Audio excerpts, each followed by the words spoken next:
Hello दोस्तों, मेरा नाम आस्तिक झा है और मैं आप सभी का गौतम झा संस्कृत क्लासेस पर हार्दिक स्वागत करता हूं। आज हम प्राचीन भारतीय इतिहास के तहत हम वैदिक काल चैप्टर की शुरुआत करने जा रहे हैं। आज हम वैदिक काल के बारे में पूरा पढ़ेंगे, जैसे कि आपने थंबनेल में देख ही लिया होगा। और इसके अंतर्गत हम पहले पढ़ेंगे ऋग्वेदिक काल। उसके बाद हम पढ़ेंगे पूर्व वैदिक काल। ठीक है। वैदिक काल के को भी दो पार्टों में डिवाइड किया गया है। पहला ऋग्वेदिक काल, दूसरा उत्तर वैदिक काल। तो चलिए हम भगवान जय सिया राम का नाम लेकर के ऋग्वेदिक काल की शुरुआत करते हैं। वैदिक काल में यदि हम सबसे पहले पढ़ें तो आइए इसके बारे में हम जान लेते हैं कि वैदिक शब्द वेद से बना हुआ है। वेद का अर्थ ज्ञान होता है। ये सभी मैं आपके लिए टाइप करके लाया हूं, जो सभी एग्जाम की दृष्टि के पॉइंट ऑफ व्यू से बहुत ही मोस्ट इम्पोर्टेंट है, जो आने वाले सभी एग्जाम के लिए आपके लिए ये रामबाण सीरीज आपके लिए बहुत ही लाभदायक सिद्ध होगा। यदि वीडियो आपको अच्छा लगे तो प्लीज़ वीडियो को लाइक और शेयर करना ना भूलें। साथ ही साथ चैनल को सब्सक्राइब करें। चलिए, ये तो हो गई हमारे चैनल का प्रमोशन, जो हमने अपने से ही कर लिया है। ठीक है। चलिए, बाकी अब पढ़ाई की बात करते हैं। आधा घंटा मन लगा कर पढ़ाई करते हैं, जिसमें आपको मैं एक से बढ़कर एक कंटेंट अवेलेबल कराऊंगा। वैदिक शब्द वेद से बना है। वेद का अर्थ ज्ञान होता है। सैंधव संस्कृति मतलब क्या? सिंधु घाटी सभ्यता। भारत में सिंधु घाटी सभ्यता के पश्चात जो सभ्यता आई उसी को हम क्या बोलते हैं? वैदिक सभ्यता।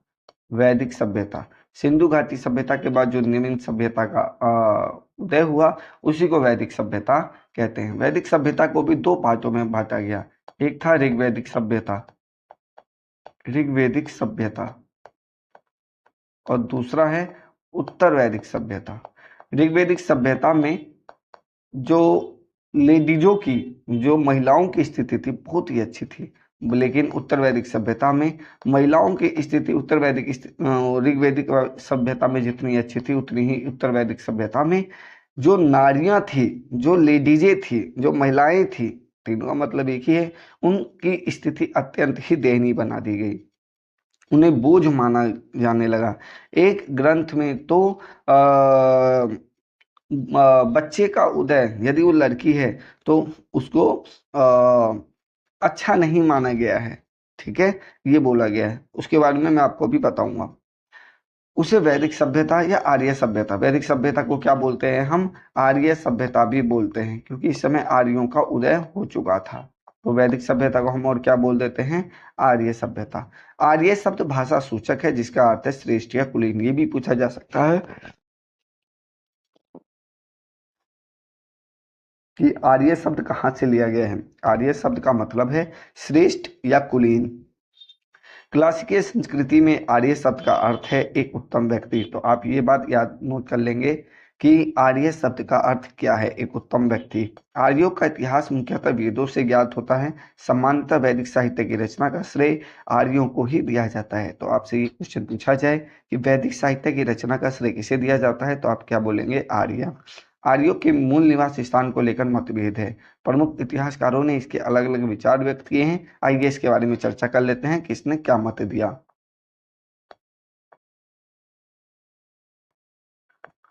आर्यों के मूल निवास स्थान के बारे में यदि हम चर्चा करें तो LD कल ने कश्मीर तथा हिमालय क्षेत्र बोला है। पंडित गंगानाथ झा ने ब्रह्म ऋषि देश बोला है। डॉक्टर अविनाश चंद्र दास सप्त सैंधव प्रदेश, ये वाला आप पूछा जा चुका है, ये इंपॉर्टेंट है। DS त्रिवेदी इतना इंपॉर्टेंट नहीं है। गार्डन चार्ल, लेकिन मैं सारे क्वेश्चन लाया हूँ, जिस पे याद हो सके वो याद कर लेगा। गार्डन चार्ल ने दक्षिणी रूस बताया है। मैक्स मूलर ने मध्य एशिया, ये इंपॉर्टेंट है। मैक्स मूलर इंपॉर्टेंट है कि मैक्स मूलर ने कहाँ बोला, और उत्तरी ध्रुव, यानी इसके बाद ये। और स्वामी दयानंद सरस्वती भी इंपॉर्टेंट है कि स्वामी दयानंद सरस्वती ने आर्यों के मूल निवास स्थान को तिब्बत बताया है। जबकि पंडित बाल गंगाधर तिलक ने उत्तरी ध्रुव माना है। यानी आर्यों के मूल निवास स्थान को लेकर के कोई भी विद्वान एक मत नहीं है। हार्ट एंड पिंका ने जर्मनी और गाइल्स ने हंगरी बताया है। ठीक है। आपको यदि आप पीसीएस की तैयारी कर रहे हैं तो आपको सभी याद रखना है, लेकिन यदि आप एसएससी की तैयारी कर रहे हैं तो आपको सारे याद ना कर करके मैं आपको टिक लगा देता हूं कि कौन कौन से याद करने हैं। एक है पंडित गंगानाथ झा, डॉक्टर अविनाश चंद्र दास, मैक्स मूलर, बाल गंगाधर तिलक और स्वामी दयानंद सरस्वती। इन पांचों को आप याद रख लेंगे तो भी अभी तक के जो एग्जाम में जो क्वेश्चंस आए हैं उसकी दृष्टि से ये आपके लिए इनफ होगा। लेकिन यदि आप पीसीएस की तैयारी कर रहे हैं या अन्य स्टेट की तैयारी कर रहे हैं तो आपको ये सब याद रखने पड़ेंगे कि हमें नहीं मालूम क्वेश्चन कहाँ से दिया जा सकता है, इसलिए हमें सभी चीज़ों को इंक्लूड किया है, क्योंकि हम चाहते हैं कि हम जो ये कंटेंट लाए हैं इससे बाहर आपको कुछ भी चीज़ की जरूरत ना पड़े। ठीक है, चलिए ये आपको मैंने आर्यों के मूल निवास स्थान के बारे में चर्चा कर दिया है।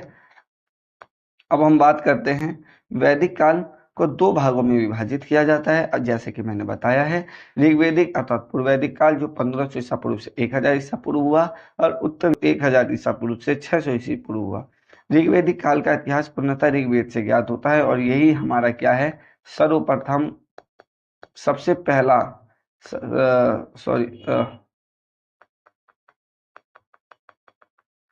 सबसे पहला वेद हमारा कौन सा है, ऋग्वेद। सबसे पहला वेद कौन सा है हमारा, ऋग्वेद। वेद 4 प्रकार के होते हैं, ठीक है, ऋग्वेद, यजुर्वेद, सामवेद, अथर्ववेद। इसके बारे में हम चर्चा करेंगे।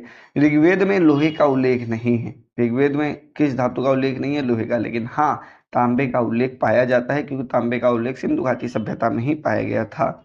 उत्तर वैदिक ग्रंथों में लोहे का उल्लेख मिलता है, यानी जो 1000 ईसा पूर्व से 600 ईसा पूर्व का काल हुआ उसमें लोहे का उल्लेख पाया गया, लेकिन ऋग्वेद में लोहे का उल्लेख नहीं है। तो आप ये भी याद रखेंगे, ठीक है।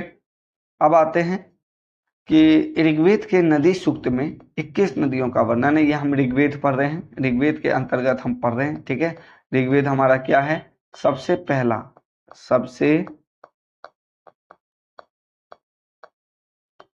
पहला वेद हमारा क्या है, ऋग्वेद है, जिसमें सबसे पश्चिम में जो नदी बही उसे कुभा बोला गया। कुभा मतलब कहाँ बहा गया है, अफगानिस्तान में। वह कहाँ बहा गया है, अफगानिस्तान में। आपको ये भी याद रखना है कि कौन सी नदी किस देश में थी, ठीक है। अब पूर्व में गंगा, गंगा कहाँ है, भारत में, ठीक है।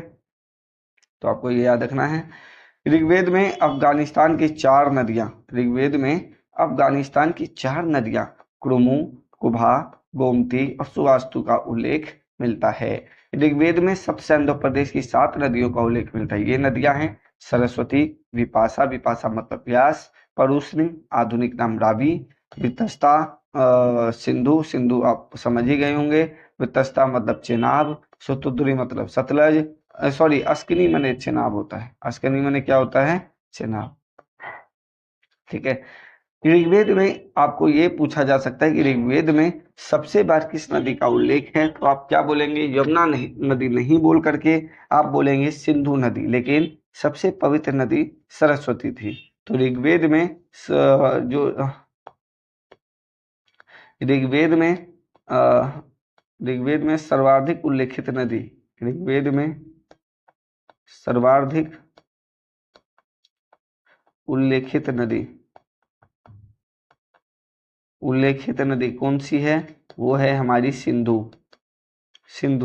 लेकिन सबसे पवित्र नदी यहाँ पे सरस्वती को माना गया है। आपको ये फैक्ट याद रखने पड़ेंगे, सबसे पवित्र नदी सरस्वती को माना गया है, ठीक है।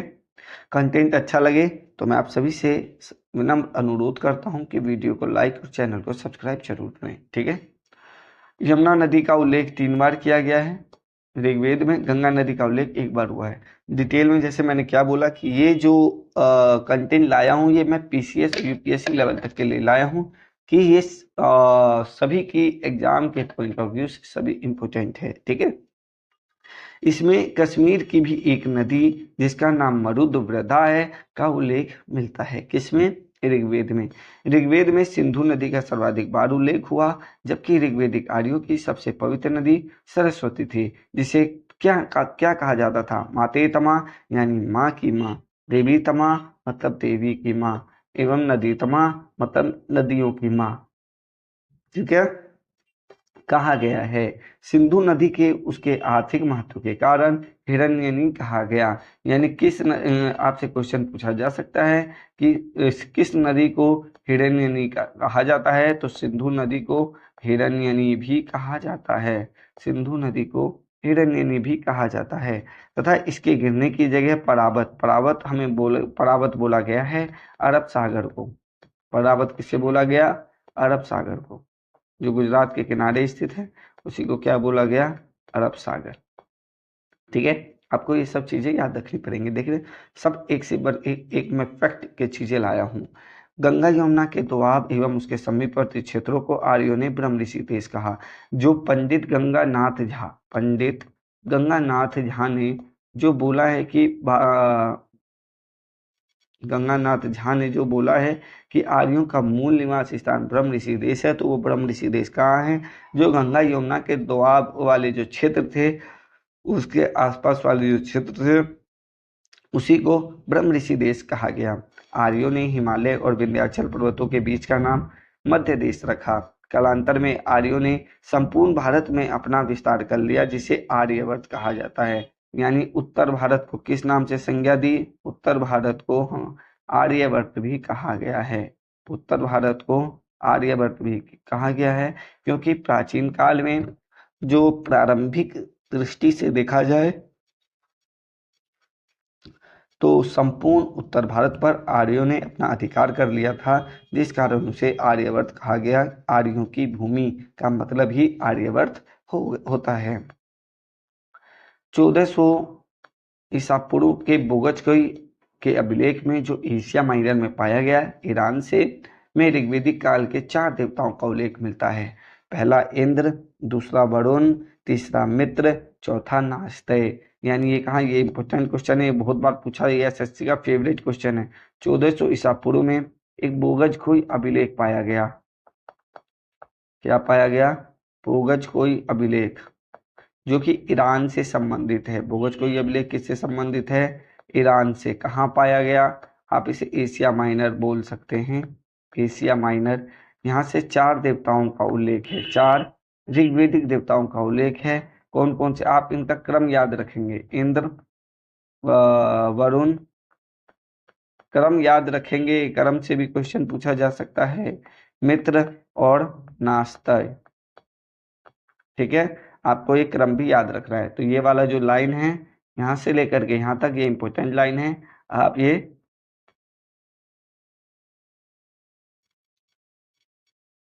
लाइन याद रखेंगे। ठीक है, आइए अब हम चर्चा कर लेते हैं ऋग्वेदिक काल की नदियों के बारे में। ऋग्वेदिक काल में एक तरफ मैंने लिखा है प्राचीन नाम, दूसरी तरफ मैंने लिखा है जो आधुनिक नाम, जो हम अभी के नाम से इन्हें जानते हैं। अस्कनी नदी का आधुनिक नाम चेनाब है। विपाशा का व्यास, परुष्णी को रावी, जहाँ पे ऋग्वेदिक काल में 10 राज्य युद्ध परुष्णी नदी के किनारे ही राजा सुदास व 10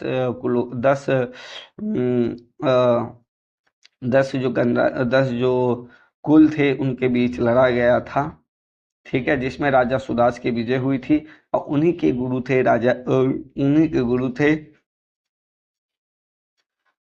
वशिष्ठ। ठीक है, वितस्ता नदी झेलम को कहते हैं, कुभा नदी काबुल, कुरुमु कुर्रम, गोमती गोमल, सुवास्ती नदी को स्वात कहते हैं, सदानीरा नदी को गंडक भी कहते हैं। आपको ये सारी चीजें याद रखनी पड़ेंगी।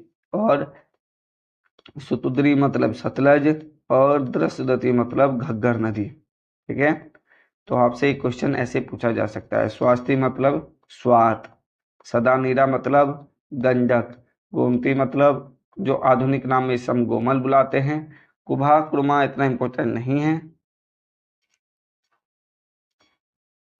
ठीक है, बस ये सब याद रखना पड़ेगा। अस्किनी चेनाब, विपाशा व्यास, परुष्णी रावी और वितस्ता झेलम। आपको ये नदियों याद रखनी पड़ेंगी, जिनका मैंने प्राचीन नाम और आधुनिक नाम मैं एक साथ लेके आया हूँ। ठीक है,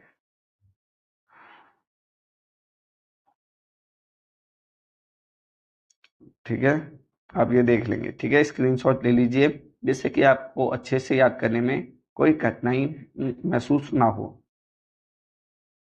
ठीक है, माफ़ी चाहता हूँ, मेरी थोड़ी तबीयत डाउन है, लेकिन एग्ज़ाम आ रहे हैं तो इसीलिए मैं आपके लिए वीडियो सब ला रहा हूँ। ठीक है, तो चलिए अब आगे आते हैं कि वैदिक साहित्य को वैदिक साहित्य को श्रुति, श्रुति मतलब जिसे सुना जाए। श्रुति का शाब्दिक अर्थ क्या है? सुना हुआ। भारतीय साहित्य में वेद सबसे प्राचीन है। वेद चार हैं: ऋग्वेद, सामवेद, यजुर्वेद तथा अथर्ववेद। ऋग्वेद, यजुर्वेद तथा सामवेद को वेदत्रयी कहा गया या त्रयी भी कहा जाता है। प्रत्येक वेद के चार भाग होते हैं: संहिता, ब्राह्मण ग्रंथ, आरण्यक, उपनिषद। ठीक है, ब्राह्मण ग्रंथ एक ही है।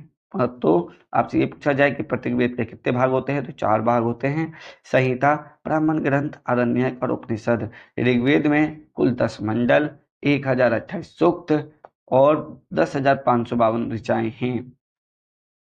1017 सूक्त साकल में तथा 11 सूक्त बालखिल्य में है। तो ये पीसीएस की दृष्टि से इंपोर्टेंट है। एसएससी वाले बस ये याद रखें कि ऋग्वेद में कितने मंडल, कितने सूक्त हैं। ठीक है, ऋग्वेद के 207 तक के मंडल को हम प्राचीन मंडल माने जाते हैं। ठीक है, पहला, 8वां और 9वां मंडल जो है ये नवीन मंडल है। ऋग्वेद में टोटल 10 मंडल है, तो 9वां और 10वां मंडल क्या है हमारा?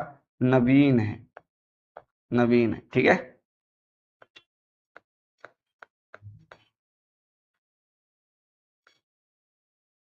आइए अब चर्चा कर लेते हैं ऋग्वेद के मंडल एवं उसके रचयिता के बारे में।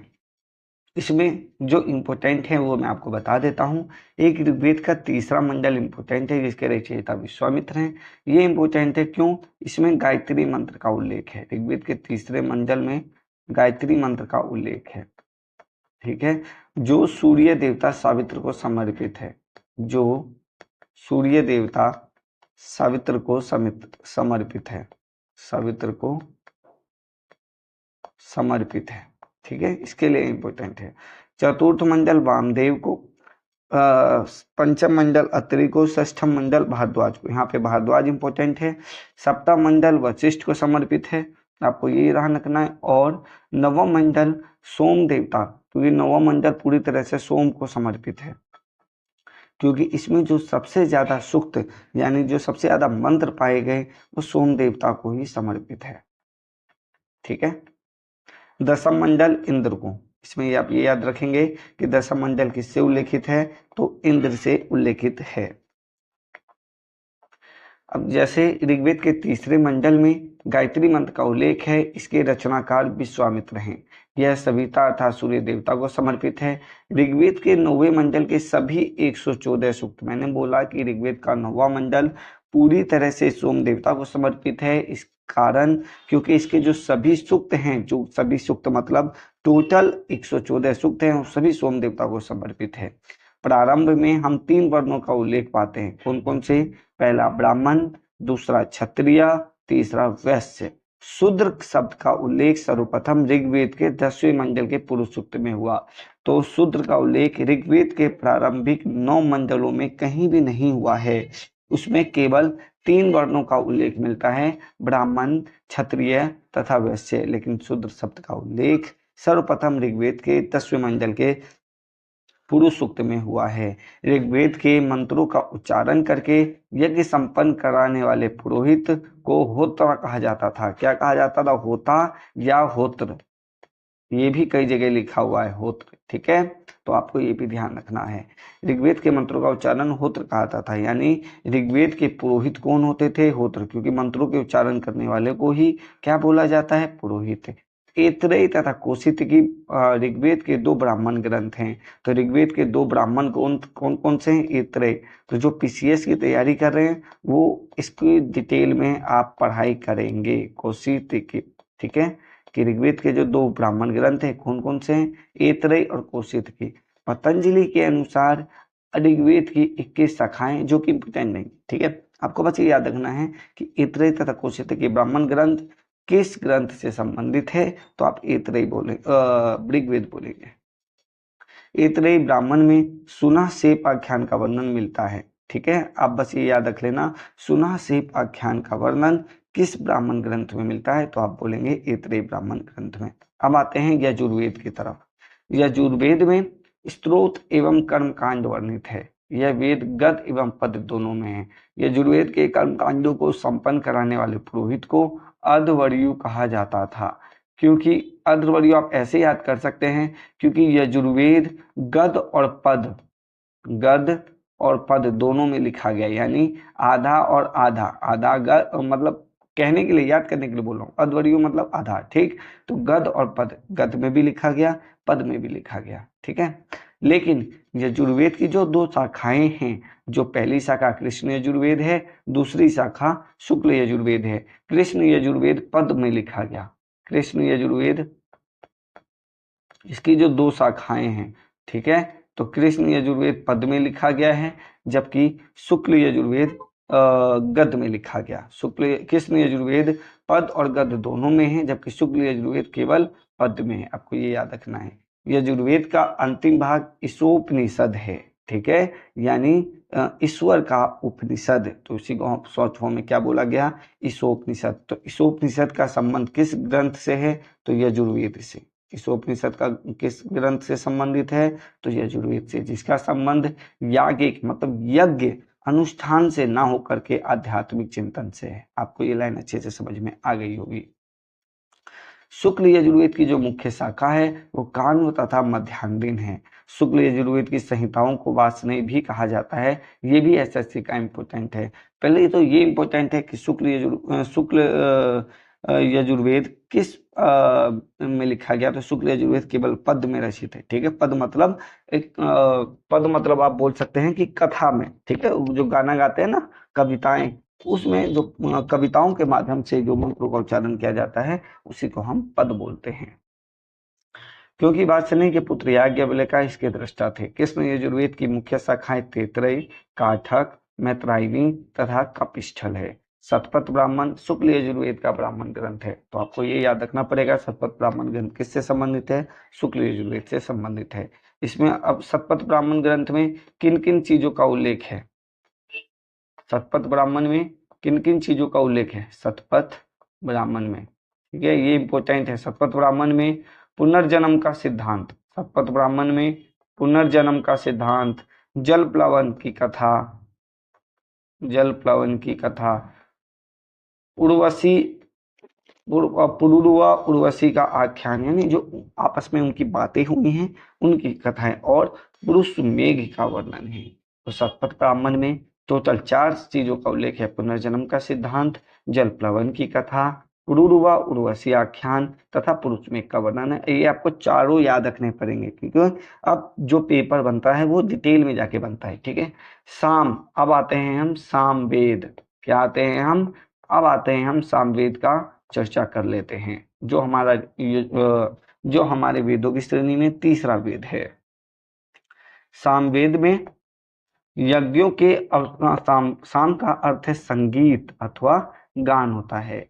सामवेद में यज्ञों के अवसर पर गाए जाने वाले मंत्रों का संग्रह है। जो व्यक्ति इन मंत्रों को गाता था उसे उद्गाता या उद्गात भी कहते हैं। सामवेद में कुल 1875 ऋचाएं हैं, जिसमें से 75, जबकि कुछ विद्वानों के अनुसार 99 को छोड़कर शेष सभी ऋग्वेद में भी उपलब्ध है। तो ये लाइन आपके लिए इंपोर्टेंट नहीं है, ठीक है, ये लाइन आपके लिए इंपोर्टेंट नहीं है, ऐसे भी नहीं पूछा जाता है। जैसे यजुर्वेद की 2 ऐतरेय तथा कौशितकी ऋग्वेद की शाखाएं, वैसे ही सामवेद की मुख्य शाखाएं क्या हैं, कौथुमीय, रानायनीय और जैमिनीय, जिसमें से कौथुमीय और जैमिनीय इंपोर्टेंट है। कौथुमीय और जैमिनीय इंपोर्टेंट है। कौथुमीय और जैमिनीय किससे संबंधित है, सामवेद से, सामवेद की शाखाएं, ठीक है। जैसे यजुर्वेद की 2 शाखाएं हैं, कृष्ण यजुर्वेद और शुक्ल यजुर्वेद। कृष्ण यजुर्वेद गद्य तथा पद्य दोनों में रचित है, जबकि शुक्ल यजुर्वेद केवल पद्य में रचित है। तो आपको ये सभी चीजें याद रखनी पड़ेगी। आशा करता हूँ ये कंटेंट आपको अच्छा लगा हो। ऐसे ही अभी 2 से 3 वीडियो आएंगे, 2 वीडियो और आएंगे इससे रिलेटेड, ठीक है, वेदों से रिलेटेड, क्योंकि अभी हमें इसकी राजनीतिक सभ्यता, ग्रामीण सभ्यता, इन सब के बारे में हमें चर्चाएं करनी है। इसके बाद हम इससे रिलेटेड कुछ 100 क्वेश्चंस आपके सामने लाएंगे और इसी से हमें ये पता लगेगा कि हमने कितनी अच्छे से तैयारी करी है। यदि 100 में से किसी 90 क्वेश्चन सॉल्व कर लिए तो मतलब उसने अच्छे से ये चैप्टर पढ़ा है। ठीक है, तो आप इसे एज ए नोट्स लिख सकते हैं। मुझे पूरा भरोसा है इससे बाहर कुछ भी नहीं आएगा। ठीक है, आशा करता हूँ वीडियो आपको अच्छा लगा होगा। यदि वीडियो अच्छा लगा है तो प्लीज़ वीडियो को लाइक और शेयर जरूर करें, चैनल को सब्सक्राइब करें। ठीक है, इसी हम आगे इसी से रिलेटेड हम आगे वीडियो को लाते रहेंगे, और आपके जो सभी एग्जाम्स में जो भी क्वेश्चंस आएंगे सब इन्हीं में से मेरे हिसाब से इनफ है। बाकी आप भी अपनी तरफ से मेहनत कीजिएगा, लेकिन मैंने यहाँ पे जो सारे जो ये लिख के लाया हूँ ये सारे इम्पोर्टेंट है। ठीक है, जय हिंद, जय भारत।